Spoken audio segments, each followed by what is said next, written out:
السلام علیکم عزیز طالبات، امید ہے آپ سب لوگ خیریت سے ہوں گے۔ آج کل ہمارا ٹاپک ہے بر صغیر میں اسلامی نظام تعلیم کے نمایاں پہلو۔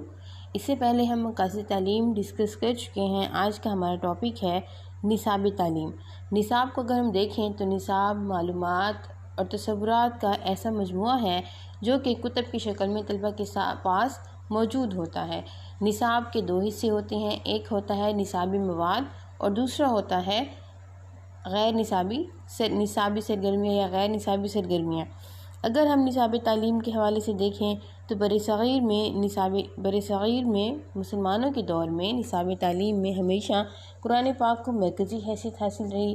اس کے علاوہ تفسیر، حدیث، فقہ اور بھی نظام تعلیم کا حصہ تھے، نصاب تعلیم کا حصہ تھے، لیکن اس کے ساتھ ساتھ دوسرے علوم جیسا کہ حساب، طب، نجوم اور زراعت وغیرہ کو اختیاری مضامین کی حیثیت حاصل تھی، لیکن قرآن پاک کو ہمیشہ مرکزی حیثیت حاصل رہی اور دوسرے کئی علوم قرآن پاک کی تفہیم کے لیے نصاب میں شامل ہوتے رہے۔ اگر ہم نصاب تعلیم کو دیکھیں تو اس کو مختلف مدارج میں تقسیم کیا گیا تھا، جیسا کہ ابتدائی تعلیم کا نصاب، ثانوی تعلیم کا نصاب اور اعلیٰ تعلیم کا نصاب۔ اگر ہم ابتدائی تعلیم کے حوالے سے دیکھیں تو اس نصاب میں چونکہ چھوٹے بچے تعلیم حاصل کر رہے ہوتے ہیں، اس لیے ان کے لیے معمولی لکھنا پڑھنا اور ابتدائی حساب کتاب سکھایا جاتا تھا۔ اس کے علاوہ مذہب اسلام کے ابتدائی اصول بھی بتائے اور یاد کروائے جاتے تھے۔ اس دور میں عوام کی زبان فارسی تھی، اس لیے مکاتب میں فارسی ہی ذریعہ تعلیم تھی۔ ابتدائی تعلیم کے نصاب کو جو لازمی جز تھا وہ قرآن پاک تھا۔ اس کے علاوہ فارسی کی کتابیں گلستان اور بوستان وغیرہ بھی نصاب میں شامل تھیں۔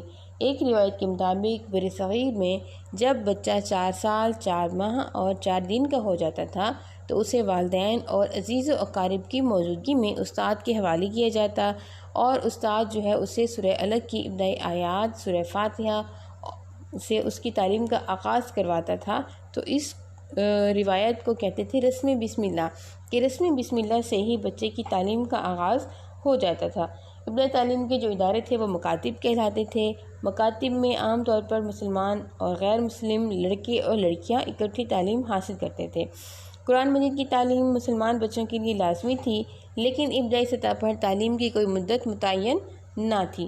عموماً طالب علم جو ہے اپنے ذہن کے مطابق اگر ایک مرحلے کا نصاب مکمل کر لیتا تو پھر اس کو اگلے مرحلے میں ترقی دے دی جاتی تھی۔ یہ تو تھا ابتدائی تعلیم کا نصاب۔ اب ہم دیکھتے ہیں کہ ثانوی تعلیم کا نصاب، کہ ابتدائی درجہ مکمل کرنے کے بعد طالب علم ثانوی تعلیم کا اہل ہو جاتا تھا۔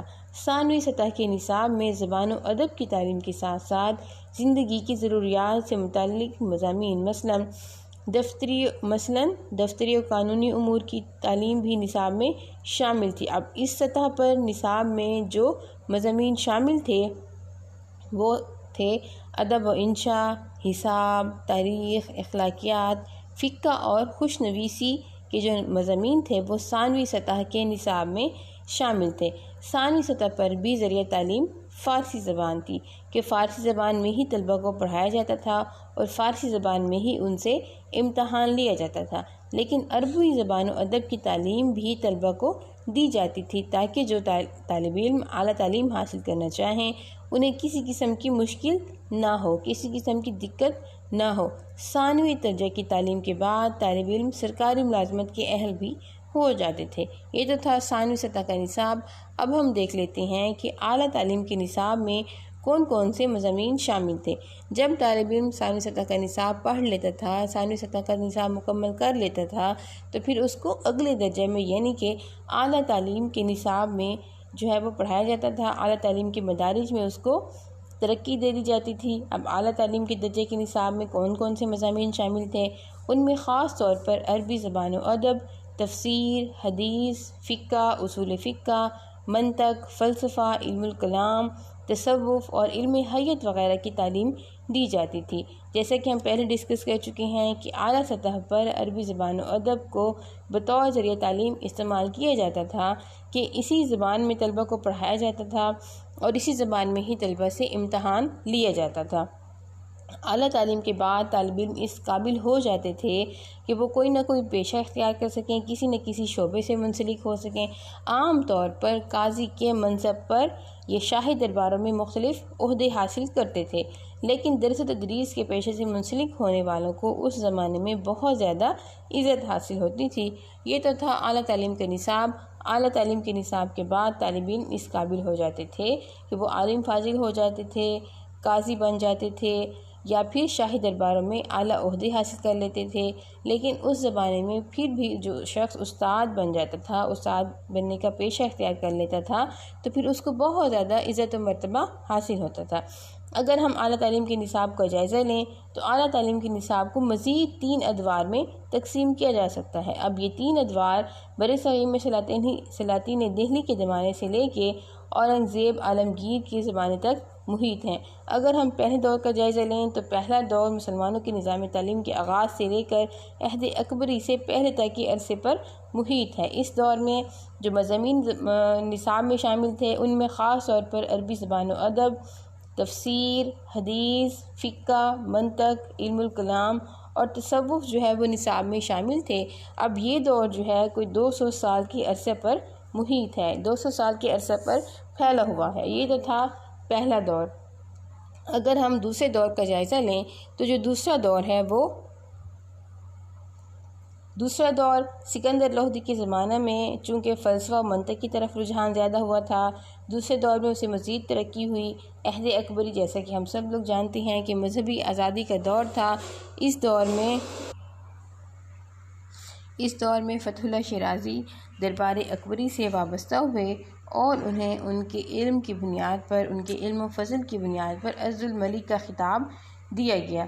فتح اللہ شیرازی نے سابقہ نصاب تعلیم کا جائزہ لیتے ہوئے اس میں کچھ اضافے کیے جنہیں مسلمان علماء نے قبول کر لیا۔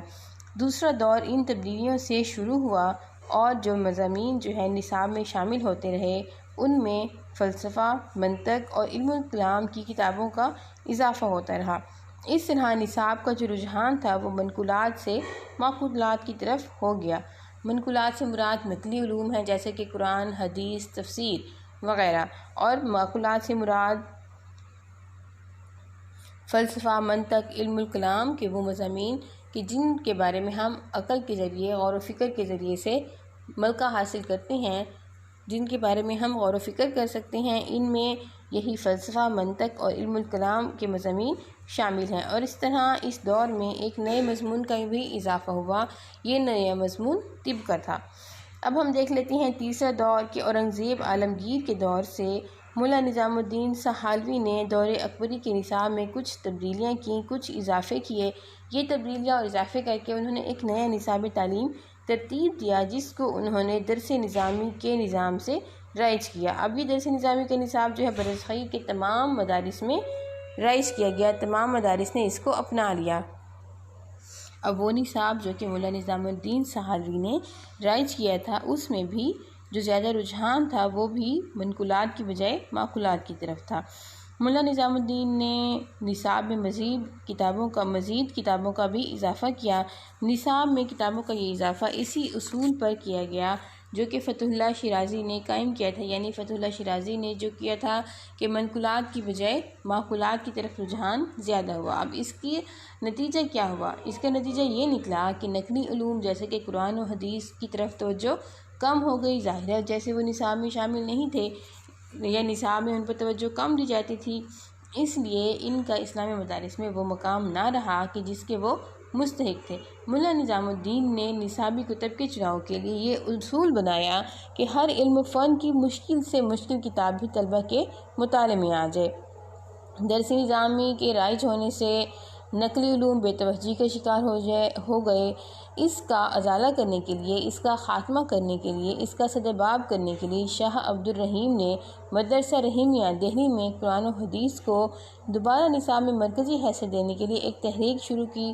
ان کی اس تحریک کے بعد ان کے بیٹے شاہ ولی اللہ نے اس تحریک کو مزید آگے بڑھایا۔ انہوں نے درس نظامی کے نصاب میں جو خامیاں تھیں ان پر صحت مندانہ تنقید کرتے ہوئے قرآن و حدیث کے علم کو ترقی دی۔ اب اس سے تحریک کے مثبت نتائج برآمد ہوئے۔ اس تحریک کو جو ہے اس اضافے کو قبول کر لیا گیا، یعنی کہ منقولات کے جو علوم تھے اس کو دوبارہ سے نصاب میں مرکزی حیثیت دی جانے لگی۔ درس نظامی کی خصوصیات اگر ہم دیکھیں تو درس نظامی کا آغاز آج سے تقریباً 400 سال پہلے اورنگزیب کے زمانے میں شروع ہوا، لیکن آج بھی یہ نصاب ہمارے بہت سے دینی مدارس میں پڑھایا جا رہا ہے، بہت سے دینی مدارس میں یہ رائج ہے، لیکن ان میں بعض تبدیلیاں بھی کی گئی ہیں، بعض اضافے بھی کیے گئے ہیں۔